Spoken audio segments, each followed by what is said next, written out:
6 तारीख की मुरली है। अव्यक्त बाप दादा की रिवाइज कोर्स की मुरली की तारीख है 14/1/88 और विशेष जिस टॉपिक पर आज बाप दादा ने मुरली चलाई है वो है उदासी आने का कारण छोटी मोटी अवज्ञाएं। मतलब इस संपूर्ण मुरली में आप समझ गए होंगे कि बाबा खास करके उदासी के बारे में हमें समझाएंगे कि जो उदासी आने की जो कारण है, खास करके कभी-कभी हम उदासी महसूस करते हैं, तो वो जो छोटी-मोटी अवज्ञाएं होती हैं, तो वो क्यों होती हैं, इस बारे में बाप दादा समझाएंगे। तो कह रहे हैं बाबा, आज बेहद के बड़े से बड़े बाप, आज बेहद के बड़े से बड़े बाप, ऊंच से ऊंच बनाने वाले बाप अपने चारों ओर के बच्चों में से विशेष आज्ञाकारी बच्चों को देख रहे हैं। मतलब कैसे बच्चों को बाबा देख रहे हैं? तो बाबा ने कहा कि विशेष जो आज्ञाकारी बच्चे हैं, उनको देख रहे हैं। तो आज बेहद के बड़े से बड़े बाप, ऊंच से ऊंच बनाने वाले बाप। अब बाबा ने इसमें उस विशेषता को भी इंक्लूड किया है। आज्ञाकारी बच्चे तो सभी अपने को समझते हैं, लेकिन नंबरवार हैं। कोई सदा आज्ञाकारी और कोई आज्ञाकारी है सदा नहीं है। आज्ञाकारी की लिस्ट में सभी बच्चे आ जाते हैं, लेकिन अंतर जरूर है। तो कहा बाबा ने कोई सदा आज्ञाकारी और कोई आज्ञाकारी है सदा नहीं है। आज्ञाकारी की लिस्ट में सभी बच्चे आ जाते हैं, लेकिन अंतर जरूर है। अब देखिए, ज्ञान में तो हम चलते हैं, लेकिन ज्ञान में जब हम चलते हैं तो ये संभव नहीं है कि हर बाबा का बच्चा आज्ञाकारी की उसी इंटेंसिटी से, उसी ताकत से बाप दादा की आज्ञा को पालन कर रहा हो। इसलिए बाबा ने कहा कि कोई सदा आज्ञाकारी है, कोई आज्ञाकारी है लेकिन सदा नहीं है। आज्ञाकारी की लिस्ट में सभी बच्चे आ जाते हैं, लेकिन अंतर जरूर है। फर्क कहाँ पड़ता है अंतर में, कि आज्ञाकारी तो सभी बच्चे हैं। देखिए, कहने में आएगा कि हम सभी बाबा के बच्चे हैं, तो अब फर्क कहाँ पड़ जाएगा? फिर बाबा कहते हैं पुरुषार्थ में अंतर पड़ जाता है। जब हम हर एक बच्चे के पुरुषार्थ को देखते हैं, तो उसमें काफी अंतर दिखाई पड़ता है, उसमें काफी अंतर है, उसमें काफी फर्क है, अंतर है। ये अंतर जो है, बाबा कहते हैं, यही पुरुषार्थ में, पुरुषार्थ के पदों में अंतर पैदा करता है। आज्ञाकारी की लिस्ट में सभी बच्चे आ जाते हैं, लेकिन अंतर जरूर है। आज्ञा देने वाला बाप सभी बच्चों को एक समय पर एक ही आज्ञा देते हैं। आज्ञा देने वाला बाप सभी बच्चों को एक समय पर एक ही आज्ञा देते हैं, अलग अलग भिन्न भिन्न आज्ञा भी नहीं देते हैं। फिर भी नंबरवार क्यों होते हैं? अब अगर हम मुरली की बात करें, तो आज्ञा देने वाला बाप सभी बच्चों को एक समय पर एक ही आज्ञा देते हैं। अब देखिए, आज हम ये मुरली सुन रहे हैं, ठीक है? अब ये जो हम मुरली सुन रहे हैं, तो इस मुरली में जो भी बात बताई गई है वो अलग अलग नहीं बताई गई है, कोई फर्क नहीं है। लेकिन जब बच्चा सुनता है, जब हम सुनते हैं, तो सुनने में, उसे ग्रहण करने में और उसे वास्तविक अपने जीवन में लाने में अंतर पड़ जाता है। जैसे कहा बाबा ने, आज्ञा देने वाला बाप सभी बच्चों को एक ही समय पर एक ही आज्ञा देते हैं, अलग अलग भिन्न भिन्न आज्ञा भी नहीं देते हैं। फिर भी नंबरवार क्यों होते हैं? अब बाबा मुद्दे पर आ रहे हैं कि इसको नंबरवार क्यों होते हैं, क्यों बाबा के बच्चे नंबरवार कहलाए जाते हैं? क्योंकि जो सदा हर संकल्प व हर कर्म करते बाप की आज्ञा का, क्योंकि जो सदा हर संकल्प व हर कर्म करते बाप की आज्ञा का सहज स्मृति स्वरूप बनते हैं, वह स्वतः ही हर संकल्प, बोल और कर्म में आज्ञा प्रमाण चलते और जो स्मृति स्वरूप नहीं बनते उनको बार बार स्मृति लानी पड़ती है। क्या कहा बाबा ने? क्योंकि जो सदा हर संकल्प व हर कर्म करते बाप की आज्ञा का सहज स्मृति स्वरूप बनते हैं, वह स्वतः ही हर संकल्प, बोल और कर्म में आज्ञा प्रमाण चलते हैं।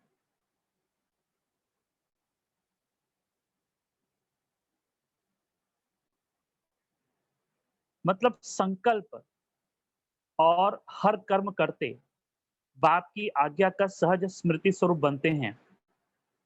बाबा ने जो मुझे आज्ञा दी है, बाबा ने जो मुझे श्रीमत दी है, बाबा ने जो मुझे करने को कहा है, अगर इसकी स्मृति स्वरूप हो तो बाबा कहते हैं उसका हर संकल्प, बोल और कर्म में आज्ञा प्रमाण चलते हैं। वह स्वतः ही हर संकल्प, बोल और कर्म में आज्ञा प्रमाण चलते हैं। और अगर स्मृति स्वरूप नहीं बनते हैं तो उनको बार बार स्मृति लानी पड़ती है। तो स्मृति स्वरूप बनना, ये ये महत्वपूर्ण मुद्दा है कि स्मृति स्वरूप हम बने, उनको बार बार स्मृति लानी पड़ती है। कभी स्मृति के कारण आज्ञाकारी बन चलते और कभी चलने के बाद आज्ञा याद करते हैं, क्योंकि आज्ञा के स्मृति स्वरूप नहीं, जो श्रेष्ठ कर्म का प्रत्यक्ष फल मिलता है वह प्रत्यक्ष फल की अनुभूति न होने के कारण कर्म के बाद याद आता है कि ये रिजल्ट क्यों हुई। कभी स्मृति के कारण आज्ञाकारी बन चलते और कभी चलने के बाद आज्ञा याद करते हैं, क्योंकि आज्ञा के स्मृति स्वरूप नहीं, तो जो श्रेष्ठ कर्म का प्रत्यक्ष फल मिलता है वो प्रत्यक्ष फल की अनुभूति न होने के कारण कर्म के बाद याद आता है कि यह रिजल्ट क्यों हुई। अब बाबा ने कहा चूंकि स्मृति स्वरूप नहीं है तो कर्म करते वक्त, बोलते वक्त या कोई भी एक्टिविटी करते वक्त बाबा की बातें याद नहीं आती हैं। इसका मतलब ये हुआ कि इस मुरली को पढ़ करके बाबा कहते हैं कि तुम्हारा मेन लक्ष्य होना चाहिए कि मैं स्मृति स्वरूप बन जाऊं। एक है स्मृति करना और एक है स्मृति स्वरूप बनना। स्मृति स्वरूप का मतलब है कि बार बार, यानी जो बाबा ने कहा वो मेरा रूप बन जाए। जैसे कि बाबा हमेशा कहते हैं कि बच्चे हर एक को आत्मा देखो, तो मेरा अभ्यास क्या होना चाहिए, जैसे हर आत्मा या हर व्यक्ति एक आत्मा है या इस संसार में शरीर के भीतर आत्माएं हैं। अब ये हुई स्मृति। अब इसका स्वरूप क्या हुआ? स्वरूप का मतलब ये हुआ कि अब मुझे इसको स्मरण करने की जरूरत न पड़े कि हर व्यक्ति आत्मा है, मुझे वो व्यक्ति आत्मा ही महसूस होने लगे। तो जब सामने वाली व्यक्ति आत्मा महसूस होने लगती है और मुझे उसकी स्मृति नहीं करनी पड़ती, तो उसको स्मृति स्वरूप कहते हैं। मतलब अब स्मृति को बार बार लाना नहीं पड़ता है, उसको याद नहीं करना पड़ता है। और अब स्मृति का जो अभ्यास मैंने किया, उस अभ्यास की वजह से अब मुझे वैसा स्वरूप कह लो, वैसी अनुभूति कह लो, मुझे आने लगी है। तो स्मृति स्वरूप का मतलब हुआ कि जो भी बाबा ने बातें बताई हैं उसका हमने क्षणिक अनुभव, थोड़े टाइम के लिए, फॉर द टाइम बीइंग नहीं, उसका हमने सतत अनुभव करना शुरू कर दिया, निरंतर। एक होता है कि कभी कभी अनुभव करना और एक होता है निरंतर अनुभव करना। जब अनुभव बहुत गहरा होता है तो वो निरंतर होने लगता है। जब अनुभव बहुत छिछला होता है, ऊपर ऊपर का होता है, तो वो क्षणिक होता है, थोड़े टाइम के लिए होता है, क्षणभंगुर होता है, वो ज्यादा टिकता नहीं है। तो टिकाऊपना किसमें होता है? जिस स्मृति को आप बार बार अनुभव करके उसे गहरा रहे हो, उसे और गहराई में ले जा रहे हो। जितना वो अनुभव, ऐसा नहीं कि एक बार मुझे अनुभव हुआ, उस अनुभव की जो मात्रा है, उस अनुभव की जो गहराई है, उस अनुभव का जो स्पष्टीकरण है। अक्सर करके हम कहते हैं कि नहीं, हमको आत्मा का अनुभव हुआ है, लेकिन यहीं पर ही नहीं रुक जाना है, क्योंकि वो जो अनुभव है उसमें उसकी वो अनुभव और गहराना है। ऊपर ऊपर से अनुभव कर लिया और फिर ये मान लिया कि मैंने अनुभव कर लिया है, ये हमारी एक बहुत बड़ी गलती है। तो इसको हमको गहराना है, इसको और गहराई में ले जाओ, गहराई में ले जाओ। और इतनी गहराई तक ले जाना है उसको, या दूसरे शब्दों में अनुभव कर करके अनुभव की गहराई को बढ़ाओ। हमने जो अनुभव किया उसे उसे बार-बार विधि पूर्वक विधियों का इस्तेमाल करके हम उसे अनुभव करते जाएँ, तो वो अनुभव गहराता है, उसे छोड़ नहीं देना है। आपने अनुभव किया, फिर आपका 4-5 दिन का ब्रेक हो गया, तो इससे वो अनुभव गहराएगा नहीं, बल्कि जो आपने अनुभव किया, वो अनुभव की जो क्लैरिटी है, अनुभव की जो गहराई है और उसका जो उसका जो स्पष्टीकरण है, आप पाओगे कि वो कम होने लगा है। इसलिए जो भी प्रैक्टिस है, उसको कंटिन्यूअस करो, बार-बार करो, उसकी मात्रा को बढ़ाओ, ताकि वो स्वरूप बने। तो स्मृति से स्वरूप की ओर हमारी ये यात्रा है। इसलिए बाबा ने कहा कि कोई-कोई जो है जिनको याद करना पड़ता है कि बाबा ने क्या कहा है, बाबा ने कौन-सी स्मृतियाँ दी हैं। इसीलिए उसी अनुसार कर्मों में बाबा की आज्ञा जो है, वो फ़ॉलो अप होती है। तो हमारा इन अभी जो मुरली बाबा ने चलाई, इसको सुनकर के एक स्पष्टीकरण होता है कि स्वरूप की ओर हमारा लक्ष्य होना चाहिए, स्वरूप बनने की ओर। और स्वरूप का फाउंडेशन क्या है? अनुभव। अनुभव से आप स्वरूप बनते हो, और जब आप स्वरूप नहीं बन पाते हो, तो बार-बार आपको कई बातें स्मरण करनी पड़ती हैं। कभी स्मृति के कारण आज्ञाकारी बन चलते, कभी चलने के बाद आज्ञा याद करते हैं, क्योंकि आज्ञा के स्मृति स्वरूप नहीं, तो जो श्रेष्ठ कर्म का प्रत्यक्ष फल मिलता है, वह प्रत्यक्ष फल की अनुभूति न होने के कारण कर्म के बाद याद आता है कि यह रिजल्ट क्यों हुई। कर्म के बाद चेक करते तो समझते हैं, जो जैसी बात की आज्ञा है, उस प्रमाण न चलने के कारण जो प्रत्यक्ष फल अनुभव हो, वह नहीं हुआ। कर्म के बाद चेक करते तो समझते हैं, जो जैसी बाप की आज्ञा है, उस प्रमाण न चलने के कारण जो प्रत्यक्ष फल अनुभव हो, वह नहीं हुआ। इसको कहते हैं आज्ञा के स्मृति स्वरूप नहीं है, लेकिन कर्म के फल को देखकर स्मृति आई। हमने कोई कर्म किया, कर्म के बाद हमको ऐसा लगा कि ये ऐसा क्यों हुआ? जैसा बाबा चाहता था, वैसा ये नहीं हुआ मेरा कर्म। मैंने वैसा नहीं किया। तो एक प्रश्न उठता है कि मैंने ऐसा क्यों नहीं किया? क्यों बाबा की स्मृति के प्रमाण ये नहीं हुआ? बाबा ने जैसा कहा था, वैसा क्यों नहीं हुआ, और बाबा ने जैसा कहा था, वैसा उसका परिणाम क्यों नहीं आया? तो इसका कारण क्या है? क्योंकि कर्म के बाद हम ये चेक करते हैं। कर्म करने के बाद हम चेक करते हैं कि ऐसा क्यों हुआ, ऐसा गलत हुआ, ये हुआ। कर्म के पहले हम कभी भी स्मृति स्वरूप अगर नहीं होंगे, तो कर्मों का परिणाम इसी रीति से आएगा। इसको कहते हैं आज्ञा के स्मृति स्वरूप नहीं है। तो नंबर 1 है सहज स्मृति स्वरूप आज्ञाकारी, और दूसरा नंबर है कभी स्मृति से कर्म करने वाले और कभी कर्म के बाद स्मृति में आने वाले। तीसरे नंबर की तो बात ही छोड़ दो, 2 मालाएं हैं, पहली छोटी माला है, दूसरी बड़ी माला। तीसरों की तो माला ही नहीं, इसलिए 2 की बात कर रहे हैं। तो दूसरा नंबर बाबा ने क्या बताया? कभी स्मृति से कर्म करने वाले और कभी कर्म के बाद स्मृति में आने वाले। आज्ञाकारी नंबर 1, सदा अमृत वेले से रात तक सारे दिन की दिनचर्या के हर कर्म में आज्ञा प्रमाण चलने के कारण हर कर्म में मेहनत नहीं अनुभव करते, लेकिन आज्ञाकारी बनने का विशेष फल बाप के आशीर्वाद की अनुभूति करते हैं, क्योंकि आज्ञाकारी बच्चे के ऊपर हर कदम में बाप दादा के दिल की दुआएं साथ हैं। इसलिए दिल की दुआओं के कारण हर कर्म फलदायी होता है, क्योंकि कर्म बीज है और बीज से जो प्राप्ति होती है वह फल है। आज्ञाकारी नंबर 1, इसकी बाबा ने चर्चा की, इसका स्पष्टीकरण किया। क्या कहा? सदा अमृत वेले से रात तक सारे दिन की दिनचर्या के हर कर्म में आज्ञा प्रमाण चलने वाले। पहले हम इस वाक्य के इस छोटे से अंश को लेते हैं।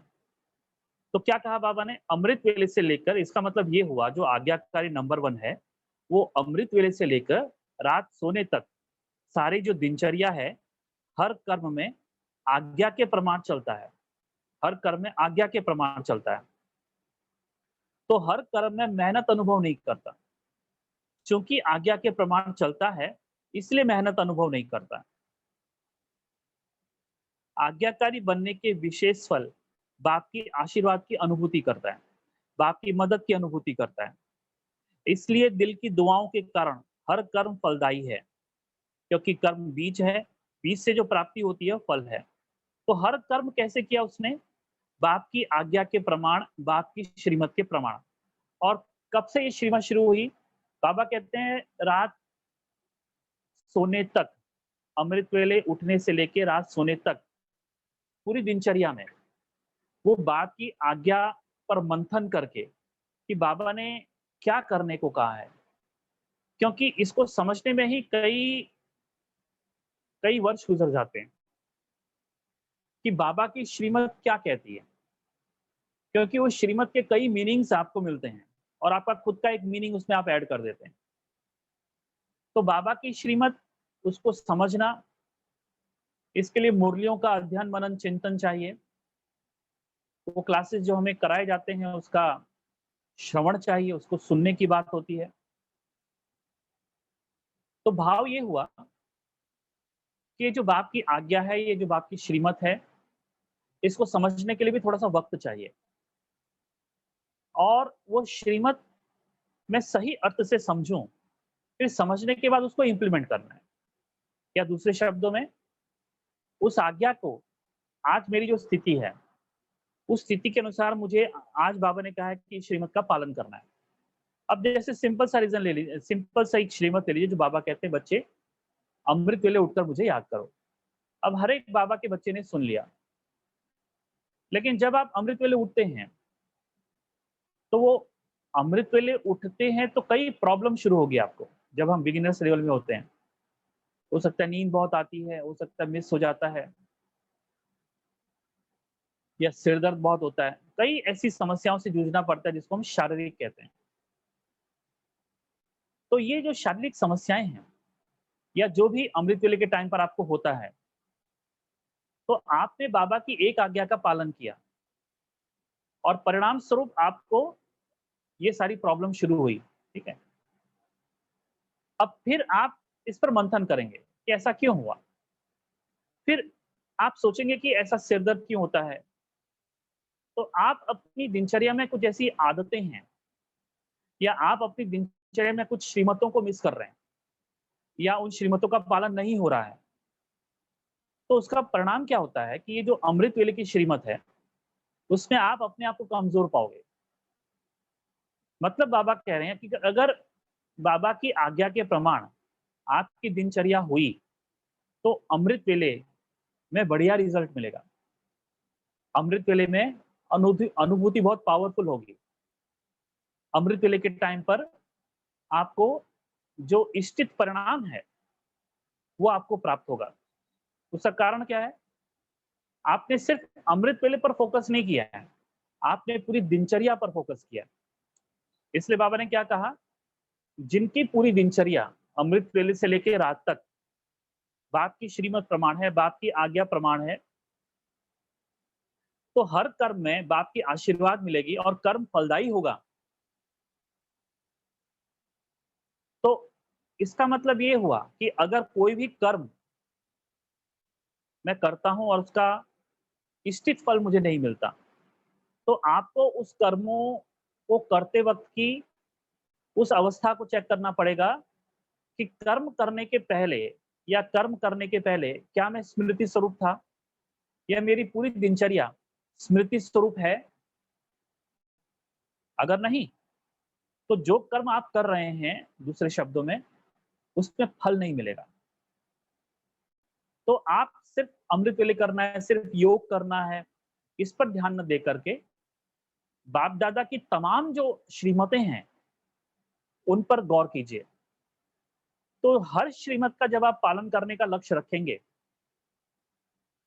हर श्रीमत का अगर आप पालन करने का लक्ष्य रखेंगे, हर आज्ञा का अगर आप पालन करने का लक्ष्य रखेंगे, तो ही जाके आप पाओगे कि जो भी बाबा की श्रीमतें हैं, उनको पालन करने में बहुत ही महत्वपूर्ण सफलता मुझे प्राप्त हो रही है। वो भले अमृत वेले की बात हो, वो भले पवित्रता की बात हो। कोई कहे कि नहीं हम पवित्रता का पालन नहीं करते हैं और हमारा योग अच्छा लगे, ऐसा संभव नहीं है। मतलब ये ऐसे ही है, कोई कहे कि हम कचड़ा खाते रहें और हम बिल्कुल स्वस्थ रहें, हमको कोई बीमारी नहीं होना चाहिए। तो ये व्यक्ति बिल्कुल ही गलत बात कर रहा है। क्योंकि अगर आपको अच्छा स्वास्थ्य प्राप्त करना है, तो आपको अच्छे आहार पर भी ध्यान देना होगा और न सिर्फ भोजन पर, लेकिन उन तमाम आदतों पर भी ध्यान देना पड़ेगा जिससे एक व्यक्ति अस्वस्थ बनता है। जैसे अगर आपकी दिनचर्या इनएक्टिव है, बहुत ही स्लगिश है, या दूसरे शब्द में आपकी लाइफ़स्टाइल में बहुत ही आलसपना है, तो अल्टीमेटली धीरे-धीरे ये आपका जो स्वास्थ्य है, आपके शरीर पर इसका असर दिखाई पड़ने लगेगा। लेकिन आप अगर अपनी दिनचर्या को फिज़िकली एक्टिव रखते हो, तो उसका परिणाम आपके शरीर पर आपको भी दिखाई पड़ेगा। ऐसे ही आहार के बारे में तो आपको बहुत सारी फैक्टर्स ध्यान में रखने हैं। आप कहाँ रहते हो, कैसे रहते हो, आप जिस स्थान पर रहते हो वहाँ की स्वच्छता की बात हो गई।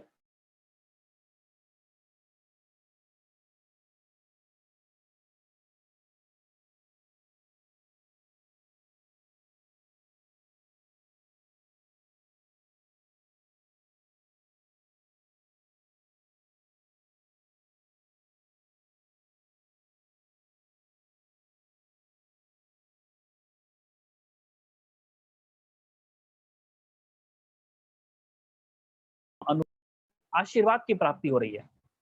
आशीर्वाद मुझे प्राप्त हो रहा है। ये भासना आती है, ये अनुभव आता है। इसलिए पूरी दिनचर्या पर गौर करने की ज़रूरत है कि पूरी दिनचर्या में श्रीमत प्रमाण, आज्ञा प्रमाण, स्मृति प्रमाण, मेरी दिनचर्या कितने परसेंटेज में मैं बोल सकता हूँ कि इतना परसेंट जो है दिनचर्या पर चल रहा हूँ। इसके लिए बार-बार एक तो सबसे पहले बाबा ने जो डूज़ एंड डोंट्स कहे हैं, तो वो डूज़ एंड डोंट्स की 2 वर्ग आपको बनाना है, कैटेगरी। एक जिसको हम कह सकते हैं स्थूल करो या न करो, स्थूल चीज़ें। बाबा ने स्थूल चीज़ों के लिए बात कही, और दूसरा बाबा ने मन के लिए बात कही है, जिसको हम सूक्ष्म कहते हैं। तो कुछ dos and don'ts subtle level के होते हैं, सूक्ष्म, और कुछ डूज़ एंड डोंट्स जो है वो बहुत ही अ, जिसको कहते हैं एक वर्ल्डली लेवल पर होते हैं। स्थूल जिसको हम नियम कह सकते हैं। तो एक है स्थूल नियम, स्थूल स्मृतियाँ, स्थूल आज्ञाएँ, और एक है सूक्ष्म स्मृतियाँ, सूक्ष्म आज्ञाएँ। अब जैसे बाबा कहते हैं बच्चे अमृत वेले उठो, ठीक है? तो ये हो गया स्थूल आज्ञा। फिर बाबा कहते हैं अब मन बुद्धि से मुझे याद करो, बच्चे मन मना भाओ।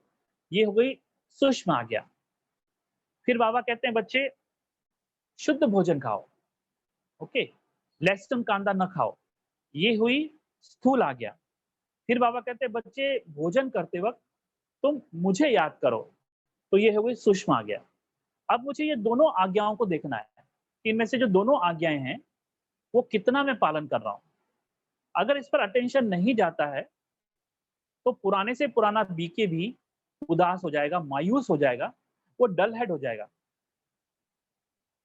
और वो अंधा हो जाएगा। मतलब उसे कभी भी वो कभी भी ट्रैक पर नहीं रहेगा, वो बेहोश रहेगा। उसका होश कभी भी इम्प्रूव नहीं होगा। होश का मतलब क्या है?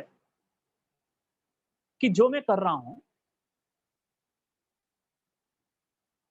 वो दूसरों के कहे अनुसार चलेगा। वो दूसरों के हाथ की कठपुतली हो जाएगा। या तो परिस्थितियों की हाथ की कठपुतली हो जाएगा, व्यक्तियों की हाथ की कठपुतली हो जाएगा, अपने शरीर के हाथ की कठपुतली हो जाएगा। मतलब उसका सारा जीवन कठपुतली होगा।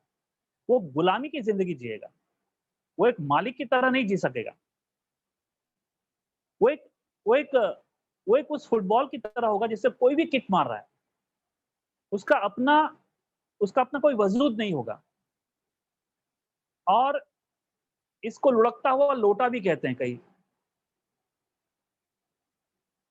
या तो रिश्ते नातों की गुलामी हो जाएगी, या परिवार के सदस्यों की गुलामी हो जाएगी जिनको रिश्ते नाते कहते हैं, या धन की गुलामी हो जाएगी, या कुछ ऐसा सांसारिक लक्ष्य उसने लिया है, उसकी गुलामी हो जाएगी। वो कभी होश में नहीं आएगा। होश कब आएगा? जब उसकी मौत आएगी। मृत्यु के उन कहीं हमने पढ़ा था, अब ये मैं नहीं कहता बाबा ने कहा है, कहीं हमने पढ़ा था कि मृत्यु के 40 सेकंड, कुछ ऐसे ही था। मृत्यु के उस 40 सेकंड में, 40 सेकंड था, 40 मिनट था, मुझे याद नहीं आ रहा है, पर कहा मृत्यु के 40 सेकंड में मुझे ये दुख होता है कि मैंने अपना जीवन वेस्ट किया। अगर मैं इनकी गुलामी नहीं भी करता तो कोई फर्क पड़ने वाला नहीं था। इसलिए उसकी जो मौत है, उसका जो शरीर छोड़ना है, वो बड़ा दुखवादी होता है। तो मृत्यु के अंतिम क्षणों में या बुढ़ापे में, जब वो अपने आप को बेसहारा महसूस करता है, जब उसका शरीर साथ नहीं देने लगता, जब घर वाले उसे टोंट कसने लगते हैं, उस समय पर वो गहरी चोट का अनुभव करता है। बेहोश है तो चोट लगेगी, जो होश में होता है उसको चोट नहीं लगती। और होश का मतलब होता है जिसने अपना जीवन मालिक की तरह जिया है, जो मालिक की तरह जिया और मालिक की तरह मरा। और एक है जो गुलाम की तरह पैदा हुआ और गुलाम की तरह मरा।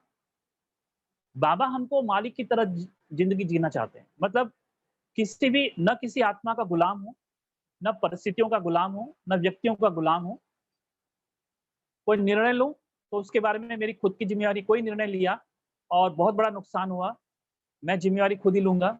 यस, मेरी वजह से हुआ। अपनी गलती को स्वीकार करना, ये मालिकपना है। और अपनी गलती का दोष दूसरों को देना, ये गुलामी है। तो भाव ये है कि एक बीके जो है वो गुलाम की जिंदगी की तरह जिएगा, और एक बीके जो है वो मालिक की तरह जिएगा। एक सम्राट की तरह जी रहा है और एक भिखारी की तरह जी रहा है। भिखारी हमेशा गुलाम रहेगा। वो ना और हाँ, उसकी ना और हाँ में जान नहीं होगी। उसकी ना और हाँ किसी के वशीभूत होगी। वो किसी के वशीभूत होकर हाँ बोलेगा, किसी की गुलामी करके ना बोलेगा। वो एक गुलाम का हाँ और गुलाम का ना होगा, और एक मालिक का हाँ और मालिक का ना वो अलग होता है। और जो मालिक होगा वो एवर हैप्पी होगा, और जो गुलाम होगा वो हमेशा दुखी होगा।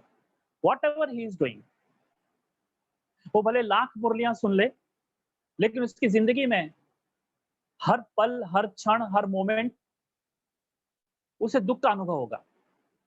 और लोग भी देखेंगे कि इसके जीवन में आने वाली घटनाओं में ये हमेशा डिस्टर्ब ही होता रहता है। ये कमजोर है, सहन नहीं कर पाता, इसमें सामना करने की शक्ति खत्म हो गई, ये दूसरे भी ऑब्जर्व करते हैं। इसके पीछे का कारण उसकी परिस्थितियां नहीं है, इसके पीछे का कारण है कि उसने गुलाम की जिंदगी जीना स्वीकार कर लिया है। वो कभी होश में आया ही नहीं। पूरी मुरलियां उसने सुनी, पूरी जिंदगी निकल गई उसकी, लेकिन वो कभी होश में आए नहीं। और वो या तो अपने परिवार वालों के वशीभूत उसने सारे कर्म किए हैं, या फिर अपने विकारों के वशीभूत, अपने काम, क्रोध, लोभ, अहंकार के वशीभूत वो कर्म कर रहा है। तो ये जो वश में आ गया है वो, इसलिए वो विकारों से भी मुक्त नहीं है, परिवार वालों से भी मुक्त नहीं है। वो जो भी कर रहा है वो अब उसका अपना इंडिविजुअल डिसीजन नहीं है, इसलिए उसके चेहरे पर आप हमेशा रौनक नहीं पाओगे, उसके चेहरे पर हमेशा आप दुख पाओगे। वो कभी भी वो कभी भी रोना रोता रहेगा, कभी अपने दुखों का रोना रोता रहेगा। और कई लोग फिर होते हैं कि मैं कई लोग अपने चेहरे पर रोना नहीं दिखाते हैं, पर उनके चेहरे पर उनका रोना दिखता है। वो कभी खुश आपको नहीं दिखाई पड़ेंगे, वो कभी खुश होते हुए दिखते भी नहीं है, पहली बात तो। क्योंकि वो हमेशा अपने दुखों के बारे में सोचते हैं, क्योंकि उन्होंने खुद ही गुलाम की जिंदगी चुनी है। क्यों? क्योंकि वो समझते हैं कि मैं होशियार हूँ। बाबा से ज़्यादा अपने आप को होशियार समझते हैं। बाबा की श्रीमत को पालन न करना मतलब अपने आप को होशियार समझना, बाय द वे। भले कोई बोलता नहीं होगा कि मैं बाबा से होशियार हूँ, पर सिंपल सा इंडिकेशन मैं आपको दे रहा हूँ। अगर आप बाबा की श्रीमत नहीं पालन कर रहे हो सारी दिनचर्या में, तो आप अपने आप को बाबा से होशियार समझते हो।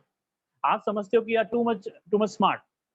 लेकिन आप भले कितना भी अपने आप को स्मार्ट समझो, आपका बुढ़ापा, आपके आने वाले दिन, आपकी कुछ परिस्थितियाँ, जो जितना भी अपने आप को स्मार्ट समझता है, वो मानसिक रूप से एक दिन कहीं न कहीं टूट जाता है। उसकी स्मार्टनेस उसका ईगो होता है और कुछ नहीं। और जो मालिक की ज़िंदगी जी रहा है, वो एवर हैप्पी होता है। आप उसकी हैप्पीनेस को आप उसकी हैप्पीनेस को समझ भी सक उसकी हैप्पीनेस को भी समझने के लिए आपको खुद हैप्पी होना पड़ेगा। वो वो कभी दुखी नहीं है, पहली बात। वो किसी भी परिस्थितियों में दुखी हो ही नहीं पाता है, क्योंकि उसका अपना हैप्पीनेस परिस्थिति पर आधारित नहीं है। इसलिए आप चेक कर लें कि क्या आप एक ब्रह्मा कुमार हो लेकिन गुलाम की ज़िंदगी जी रहे हो? एक ब्रह्मा कुमार टाइटल तो लिया है, पर एक मालिक की तरह। अगर हम एक ब्रह्मा कुमार की बात करें, तो मालिक की बात करें, हम एक गुलाम की बात नहीं करें। तो आज भी हम हज़ारों मुरलियाँ सुन लें, कुछ भी व्हाइट ड्रेस डाल लें या कितनी बार भी सेवा कर लें, पर ये ज़रूरी नहीं कि आप मालिक की ज़िंदगी जी रहे होंगे। आप एक गुलाम की ज़िंदगी जी सकते हो। तो कहते हैं पराधीन स्वप्नेव सुख नाही, मतलब पराधीनता तो सपने में भी सुख नहीं दे सकती।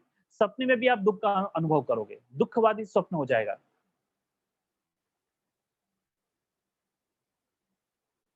तो नंबर 1 आज्ञाकारी आत्मा, हर कर्म रूपी बीज शक्तिशाली होने के कारण हर कर्म का फल अर्थात संतुष्टता, सफलता प्राप्त होती है। संतुष्टता अपने आप से भी होती है और कर्म के रिजल्ट से भी होती है और अन्य आत्माओं के संबंध संपर्क से भी होती है। नंबर 1 आज्ञाकारी आत्माओं के तीनों ही प्रकार की संतुष्टता स्वतः और सदा अनुभव होती है। कई बार कई बच्चे अपने कर्म से स्वयं संतुष्ट होते हैं कि मैंने बहुत अच्छा विधि पूर्वक कर्म किया, लेकिन कहाँ सफलता रूपी फल जितना स्वयं समझते हैं उतना दिखाई नहीं देता, और कहाँ फिर स्वयं भी संतुष्ट, फल में भी संतुष्ट, लेकिन संबंध संपर्क में संतुष्टता नहीं होती है। तो इसको नंबर 1 आज्ञाकारी नहीं कहेंगे। तो नंबर 1 आज्ञाकारी तीनों ही बातों में संतुष्टता अनुभव करेगा। तो एक तो बाबा ने सफलता की बात की, फिर दूसरा संबंध संपर्क की संतुष्टता की बात की। तो 2-3 बातें समझने की यहाँ पर है कि एक को तो ऐसा लगता है कि मैंने बहुत अच्छा किया, लेकिन सफलता जो है उतना दिखाई नहीं पड़ती। मैंने अच्छा कर्म किया, मुझे ऐसा लग रहा है, लेकिन सफलता जो है जितनी मिलनी चाहिए उतनी नहीं दिखाई पड़ती है। और स्वयं में संतुष्ट हैं, फल में भी संतुष्ट हैं। भाई स्वयं भी अच्छा काम किया ऐसा महसूस कर रहे हैं, फल भी उसका अच्छा मिला, लेकिन जो संबंध संपर्क वाले हैं, तो उनमें संतुष्टता नहीं होती है। संबंध संपर्क में संतुष्टता नहीं होती है। तो इसको नंबर 1 आज्ञाकारी नहीं कहेंगे।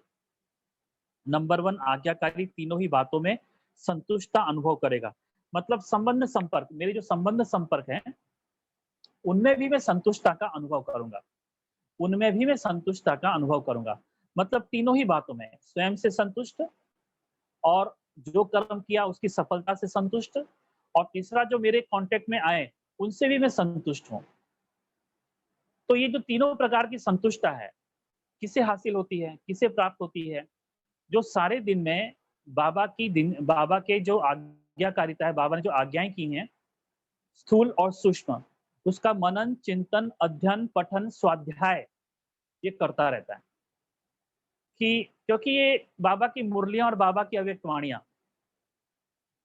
श्रीमतों से, स्मृतियों से, आज्ञाओं से भरी पड़ी,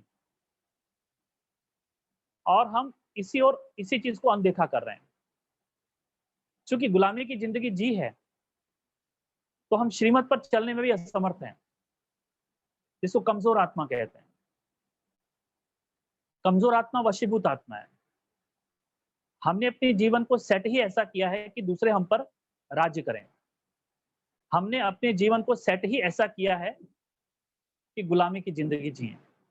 हमने अपनी ज़िंदगी को सेट ही ऐसा किया है कि लोग हम पर हुकूमत करें। हम उन्हें हुकूमत करने देते हैं, इसलिए वो करते हैं। आपने अपने आप को बचपन से इस तरीके से चलाया है कि लोग आप पर हुकूमत करते हैं और आप अब आपकी आदत हो गई है।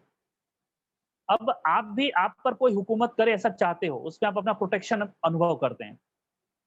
ये मानसिक गुलामी है, ये मानसिक गुलामी है।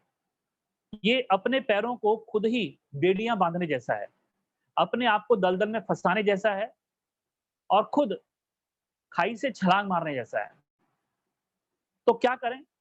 जैसे अभी कहा बाबा ने, स्थूल और सूक्ष्म इन आज्ञाओं की बारीकियाँ, आज्ञाएँ नहीं सिर्फ मोटी-मोटी नहीं, इनकी बारीकियाँ, इसका अध्ययन, मनन, चिंतन, पठन और स्वाध्याय हमको डेली बेसिस पर करना होगा।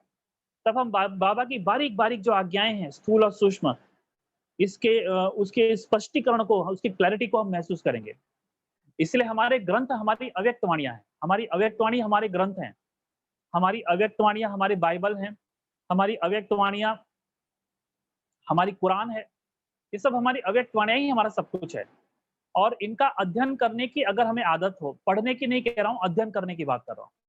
स्वाध्याय, मनन, चिंतन, उसकी गहराई को महसूस करने की आदत अगर नहीं है, तो हम एक गुलाम बीके होकर पूरा संगम ही बता देंगे। हमारी पूरा संगम युग एक गुलामी की तरह जिएगा और हमें पता भी नहीं पड़ेगा हम गुलामी की तरह जी रहे हैं और हम केवल और केवल दुःख के सागर में डूबे हुए रहेंगे। सुख के सागर में तो डूबने की बात ही छोड़ो। आपको रोज दुःख ही मिलेगा या दूसरे शब्दों में आपका आपका दुःखवादी स्वभाव बढ़ेगा। मतलब दुखी होने का स्वभाव बढ़ता जाएगा। क्योंकि आपने अपने ऊपर हुकूमत नहीं की है। इसलिए आप दूसरे की हुकूमत पर चलना शुरू कर दोगे। दूसरे की हुकूमत आपको चलाएगी। आप दूसरे की हुकूमत के आगे तब झुकते हो जब आप अपने आप को अपनी हुकूमत पर नहीं चला पाते हो। जब आप अपने आप के मालिक नहीं होते हो, तभी दूसरा आपका मालिक बनता है और आप उसके गुलाम होते हो। अगर आप अपने गुलाम हो, तो दूसरे के भी गुलाम रहोगे। अगर आप अपने मालिक हो, तो दूसरे के गुलाम हो ही नहीं सकते। आप किसी के वशीभूत हो ही नहीं सकते। क्योंकि जब व्यक्ति गुलाम होता है, तो 5 विकारों के वशीभूत होता है। काम, क्रोध, लोभ, मोह, अहंकार। ये व्यक्ति ये व्यक्ति दूसरों का गुलाम, ये अपना विकारों का भी गुलाम है और विकारी व्यक्तियों का भी गुलाम है। ये व्यक्ति गुलामी की ज़िंदगी जी रहा है, क्योंकि ये विकारों के भी गुलाम है, तो व्यक्तियों के भी गुलाम रहेगा। ये परिस्थितियों के भी गुलाम रहेगा। ये टोटली फुटबॉल रहेगा, ये लुढ़कता हुआ लोटा रहेगा, लोग इसको किक मारेंगे। इसलिए आप ऐसा पुरुषार्थ करें, सबसे पहले तो इन 5 विकारों से छूटें। बाबा की दिनचर्या को बहुत बारीकी से, सूक्ष्मता से पहले तो अध्ययन, मनन, चिंतन करें। जो अभी आपके दिमाग में है, वो तो आपने बहुत ही छोटा-सा 5% 6% है। लेकिन अव्यक्त वाणी में बाबा की श्रीमतें भरी पड़ी हैं। बारीकी से उसका अध्ययन, मनन चिंतन करो। दिमाग लगाओ कि बाबा ने क्या-क्या करने को कहा है और उसे पूरी अपनी दिनचर्या में समाने की कोशिश करो। फिर प्रॉब्लम्स आएँगी, फिर उसमें से चेक करो, फिर प्रॉब्लम्स आएगी। तो ये बात आपको एक साधना की तरह अपनी लाइफ में इम्प्लीमेंट करना है। वरना तो आप बाबा के घर में आकर भी सुखी महसूस नहीं करोगे। कई तो बोल भी देते हैं ऐसे अनाड़ी कि देखो, यहाँ आने के बाद भी मेरे को मेरे संसार में सुख नहीं मिला। तो ऐसे अनाड़ियों से मैं कहना चाहूँगा कि बाबा की अव्यक्त वाणी और उसकी श्रीमत और उसकी आज्ञा आँख खोल के पढ़िए, कान खोल के सुनिए, होश में आकर पढ़िए। क्योंकि जो अनाड़ियों की तरह हम बोल रहे हैं कि यहाँ बाबा के घर में आने के बाद भी मेरे को सुख नहीं मिला, तो ये अनाड़ी से भी अनाड़ी वाक्य है। और ऐसों को बाबा वीआईपी कोटे का महामूर्ख कहता है। क्या कहता है? वीआईपी कोटे का महामूर्ख कहता है। क्यों? क्योंकि इस मूर्ख को अभी तक यही नहीं समझा कि दुःख क्यों आ रहा है। ये बेबी बुद्धि है, एक बेबी बुद्धि, एक अनाड़ी बेबी की तरह बोल रहा है कि यहाँ आने के बाद मेरे को सुख। अरे यहाँ आने के बाद सुख नहीं मिलता, अपनी आत्मा में डुबकी लगा, वहां सुख मिलता है। और अगर और तेरा लाइफ पैटर्न ही देख के समझ में आता है, तूने आत्मा में डुबकी नहीं लगाई है। तू काम, क्रोध, लोभ, मोह, अहंकार, बस इसी में डूबा हुआ है। And we can identify very easily कि आप अपने ईगो में डूबे हुए हो, आप अपने मोह में डूबे हुए। That's why it is happening with you.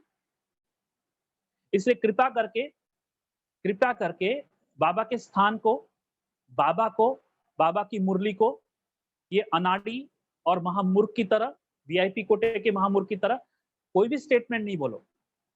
ये स्टेटमेंट आपकी अधोगति है, ये स्टेटमेंट ही आपकी दुर्गति दिखाता है। इसमें भगवान का कोई दोष नहीं है, बाबा का कोई दोष नहीं है, मुरली का कोई दोष नहीं है। और अगर तुम चाहते हो कि मेरा दोष क्या है, पूछ लीजिए, हम आपको चुन चुन के दोष बताएंगे कि देखो तुम ये नहीं करते हो ना, यही तुम्हारी गुलामगिरी है और तुम गुलाम रहना चाहते हो। तुमको 5 विकारों के वशीभूत होकर जीना अच्छा लगता है। आप मत कहना कि हमको अच्छा नहीं लगता। हम आपको बताएंगे कैसे अच्छा लगता है।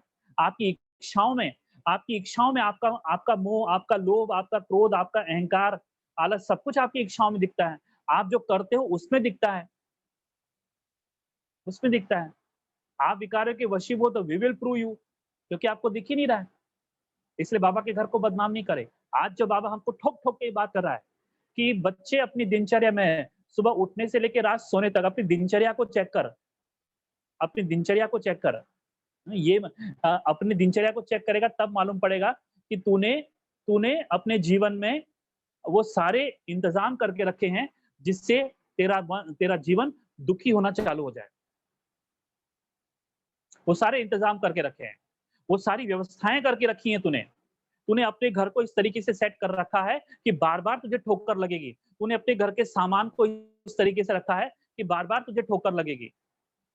तूने चीज़ों को इस तरीके से व्यवस्थित किया है कि वो बार-बार गिरेंगी, तुझ पर हमला करेंगी, तू जख्मी होगा। तो पहले तो अपने जीवन की व्यवस्था पर एकाग्र कर। तेरी व्यवस्था का आधार श्रीमत होना चाहिए। तेरी व्यवस्था का आधार मनमत नहीं होना चाहिए। तेरी व्यवस्था का आधार बाबा की आज्ञाएँ होनी चाहिए। तेरी व्यवस्था का आधार विकार नहीं होने चाहिए। ये ध्यान में रख। इसलिए अगर तुम किसी भी कारण से दुखी होते हो, तो तुम्हारा दुःख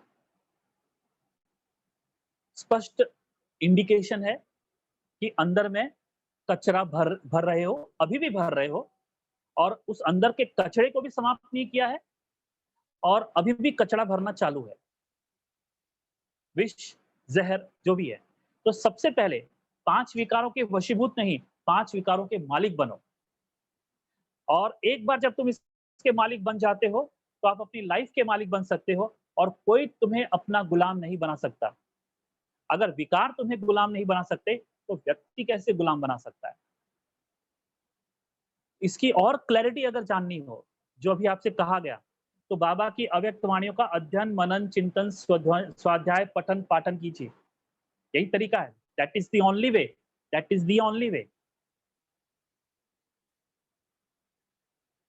नंबर 1, आज्ञाकारी आत्माओं के तीनों ही प्रकार की संतुष्टता स्वतः और सदा अनुभव होती है।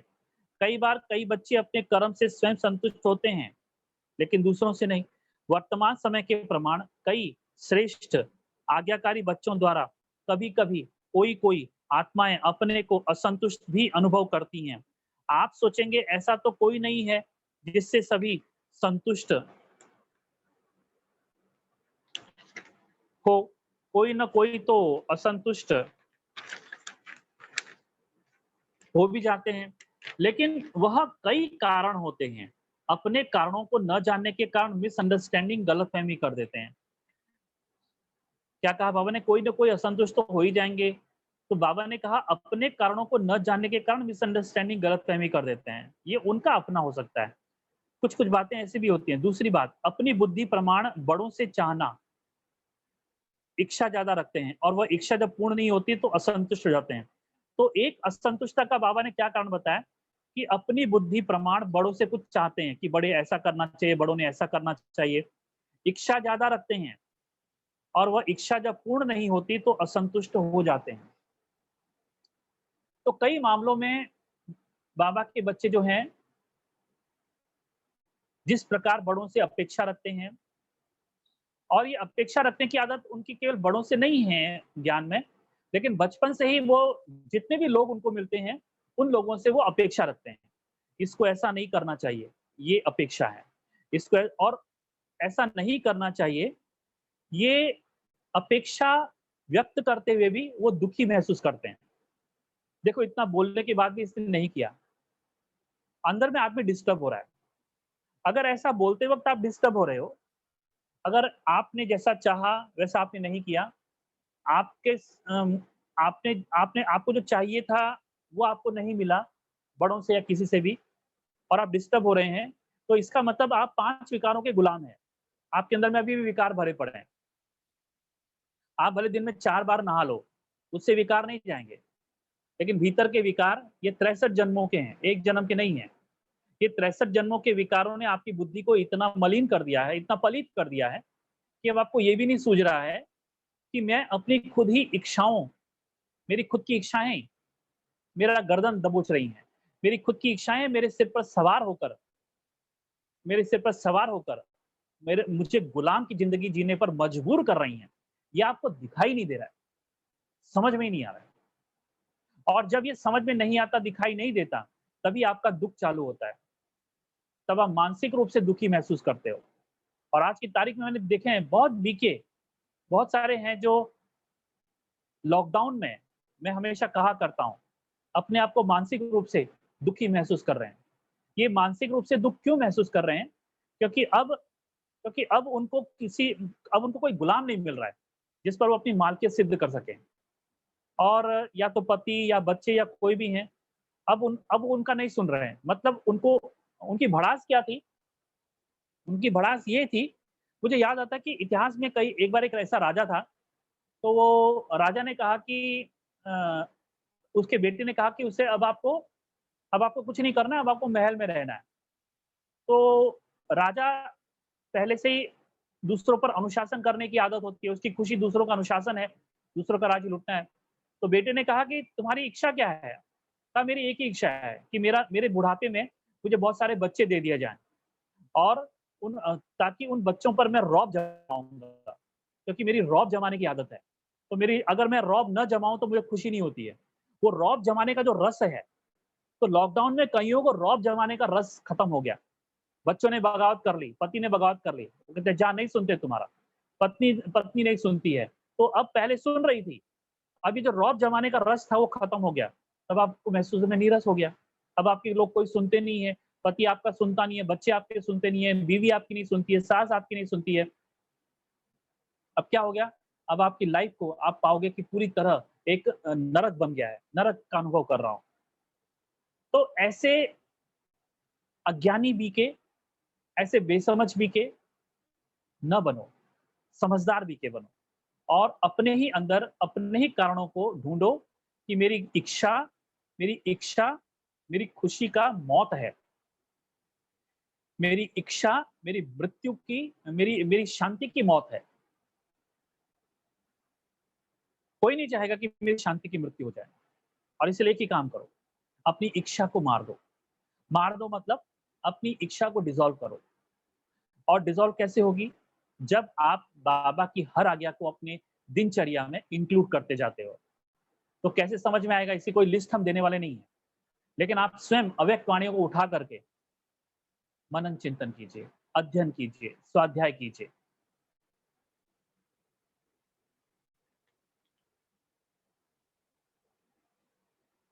तीसरी बात, कई आत्माओं के पिछले संस्कार, स्वभाव और हिसाब-किताब के कारण भी जो संतुष्ट होना चाहिए वह नहीं होते।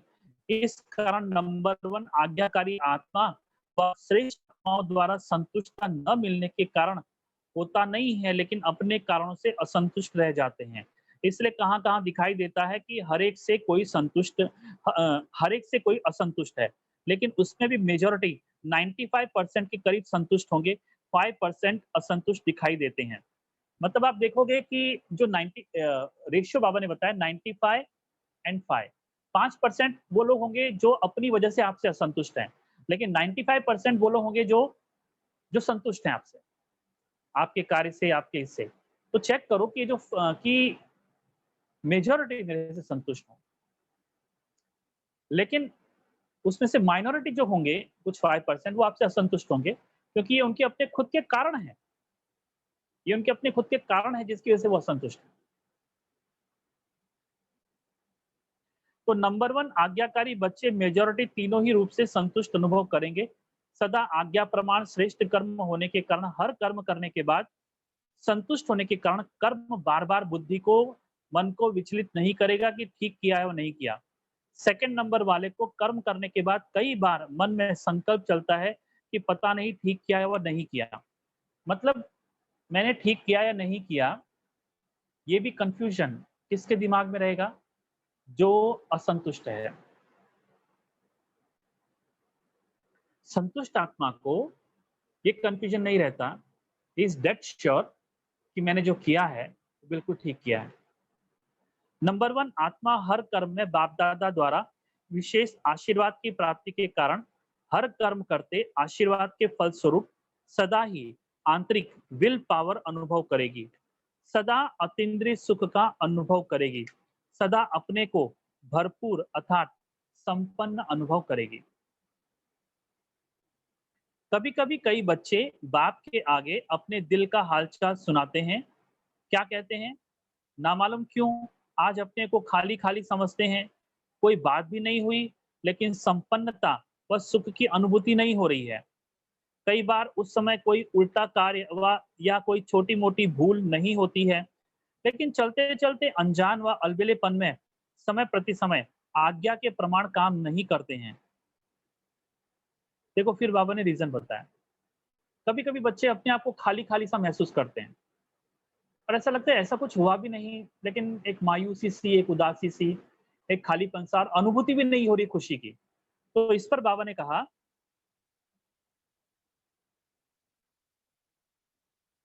पहले समय की कहा कि ये जो कोई ना कोई छोटी मोटी भूल जरूर हुई है, छोटी मोटी अवज्ञा की है, कोई ना कोई एक ऐसी आज्ञा है जिस पर हम नहीं चले हैं। पहले तो मोटे तौर पे 4 नियमों को आप चेक करो। 4 नियम, उन 4 नियमों को पालन करो।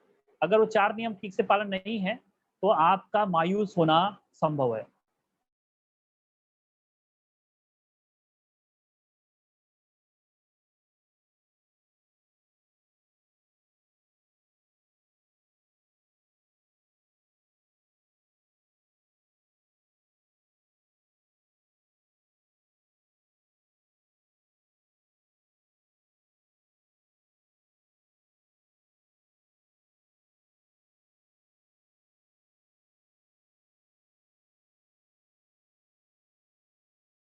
कारण हिसाब किताब को भस्म नहीं कर सकते हैं, इसलिए रहा हुआ हिसाब अपनी तरफ खींचता है। उस समय कोई गलती नहीं करते हो कि पता नहीं क्या हुआ। कभी मन में नहीं लगेगा याद में, कभी मन नहीं लगेगा याद में, सेवा में, व कभी उदासी की लहर होगी।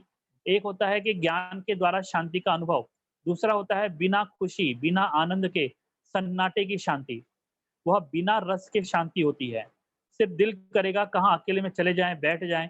यह सब निशानियां हैं कोई ना कोई अवज्ञा की, कर्म का बोझ खींचता है। अब देखो ये बहुत बड़ी बात बाबा ने कही है। तो एक शांति जो है वो सन्नाटे की शांति है, एक शांति है जिससे खुशी मिलती है। क्या कह रहे हैं बाबा?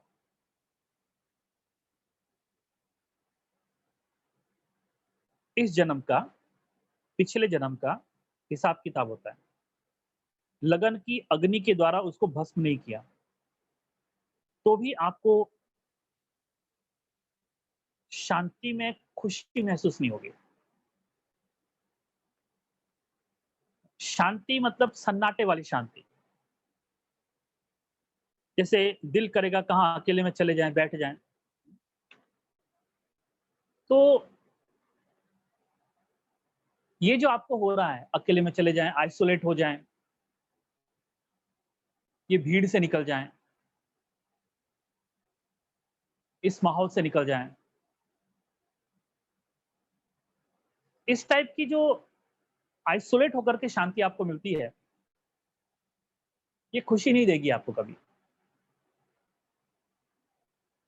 जो आपने मन में आइसोलेशन बना लिया है, दूर कहीं जाकर इनसे अलग बैठ करके मुझे शांति मिलेगी। शांति, बाबा कहते हैं सिंपली आपके गले का हार है। तो आप भीड़ में हो या अकेले हो, उसी परम शांति का आपको अनुभव कंटिन्यूस करते रहना है, जो आइसोलेशन की वजह से नहीं आती है। अगर आपको ऐसा लगता है कि अकेले में योग करके आइसोलेट होकर के योग करके मुझे शांति का अनुभव होता है, यह आपकी गैर समझ है। शोरगुल में शांति का अनुभव करने की कोशिश कीजिए। अगर शोरगुल में आपकी शांति भंग होती है, तो आपको जिस शांति का अनुभव हो रहा है आइसोलेशन में, उसको बाबा ने एक शब्द आज यूज किया, सन्नाटे की शांति, जिसमें खुशी का रस नहीं होगा। आपको ऐसा लग रहा होगा कि नहीं, मेरे को बहुत खुशी होती है, नहीं। खुशी का एक सबसे बड़ा आउटपुट क्या है? एक्सेप्टेंस। आप जीवन की हर परिस्थिति को स्वीकार कर लेते हो। एक्सेप्टेंस आता है, स्वीकार भाव आता है। मतलब जो भी परिस्थितियां आई, उनसे आपको कोई शिकायत नहीं होती है।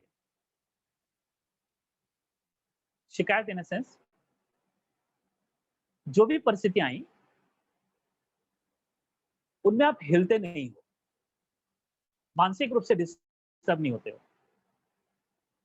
तो रियल शांति भीड़ भड़के में हो।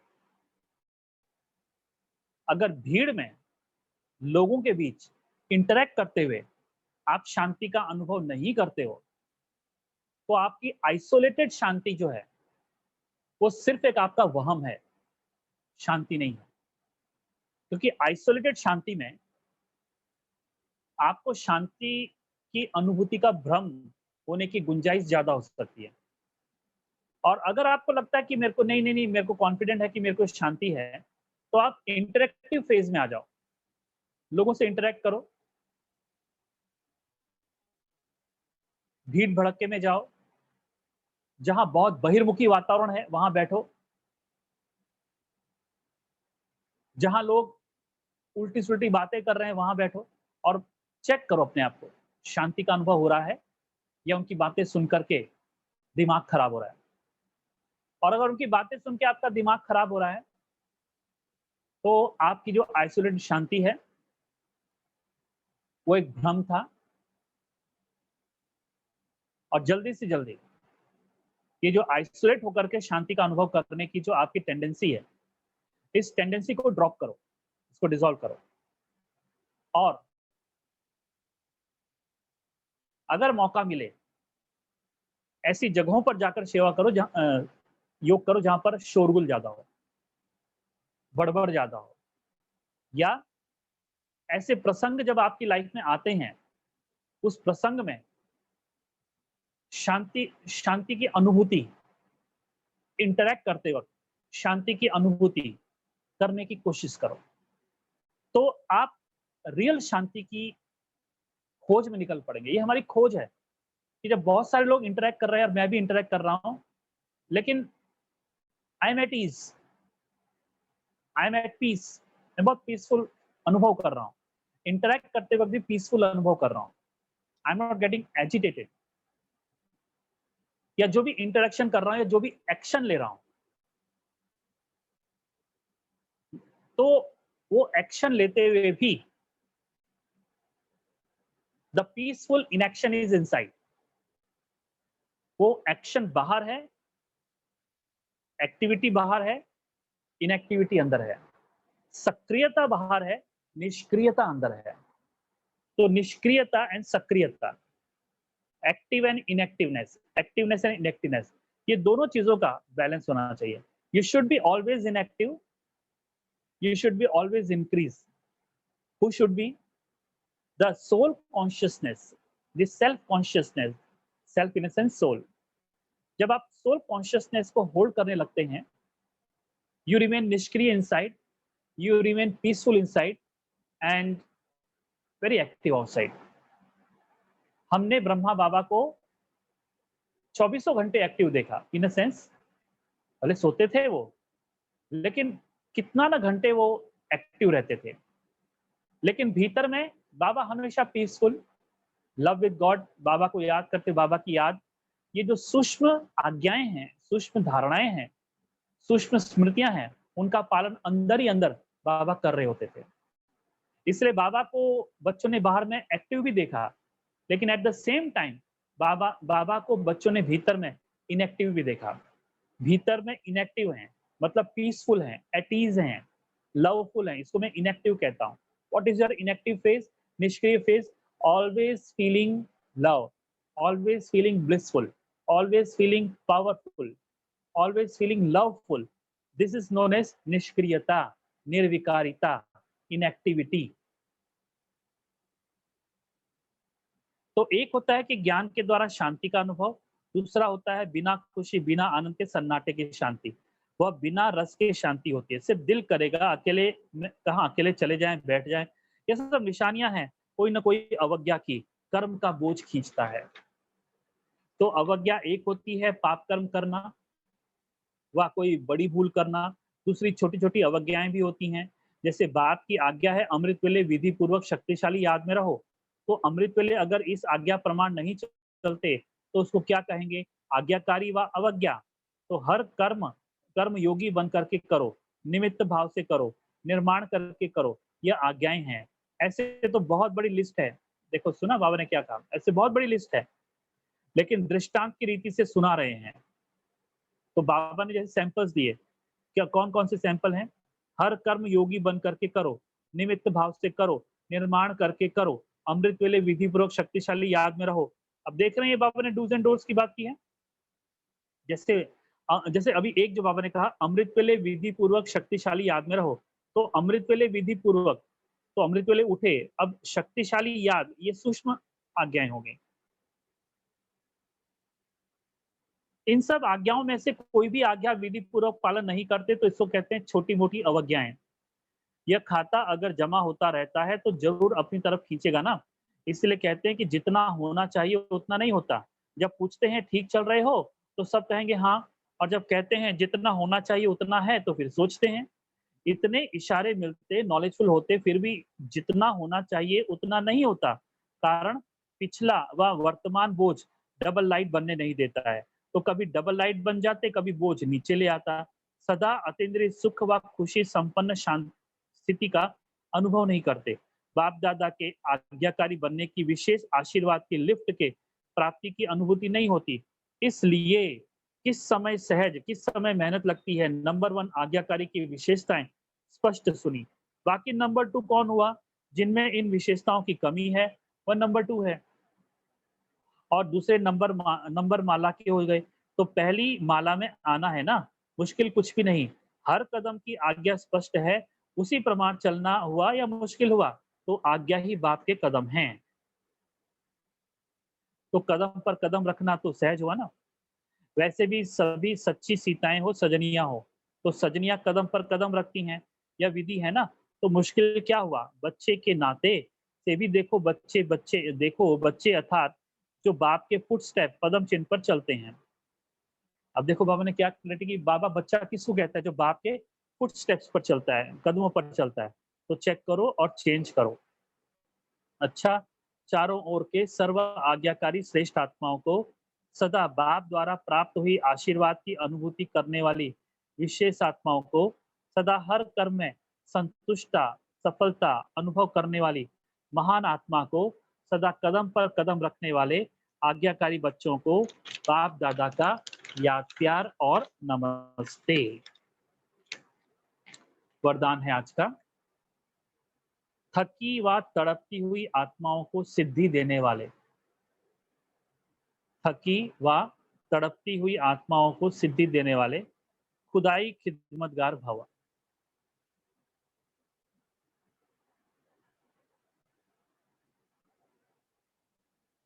देखो बाबा समझा रहे हैं इसको। आत्माओं की बहुत समय से इच्छा व आशा है निर्वाण व मुक्ति धाम में जाने की। इसके लिए ही अनेक जन्मों के अनेक प्रकार की साधना करते करते थक चुकी हैं। अभी हर एक सिद्धि चाहते हैं, न कि साधना। सिद्धि अर्थात सदगति। तो ऐसी तड़पती हुई थकी हुई प्यासी आत्माओं की प्यास बुझाने के लिए आप श्रेष्ठ आत्माएं अपने साइलेंस की शक्ति व सर्व शक्तियों से 1 सेकंड में सिद्धि दो, तब कहेंगे खुदाई खिदमतगार। सुविचार है आज का। कमजोर संस्कार ही माया के आने का चोर गेट है। कमजोर संस्कार ही माया के आने का चोर गेट है। अब यह गेट बंद करो। तो क्या कहा बाबा ने? ये जो कमजोर संस्कार हैं यही माया के आने का चोर गेट है, इसलिए आप ये गेट बंद करो। तो आज की संपूर्ण मुरली में जो खास बात जो बाबा ने बताई, तो मुख्य मुद्दा तो यही बताया कि हमको फोकस किस कर करना है, दिनचर्या पर। तो बारीक बारीक जो अवज्ञाएं होती हैं, यानी एक है आज्ञाओं पर चलना और एक है अवज्ञाओं पर चलना, या आज्ञा की अवज्ञा करना। तो जो आज्ञाओं पर चलते हैं,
प्रभु से मिला है जीवन, प्रभु को कर दे अर्पण। सबका भला हम करते चले,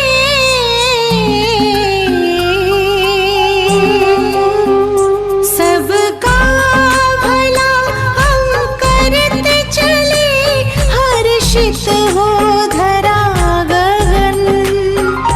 बस उसका कहना माने, फिर सब कुछ वो ही जाने।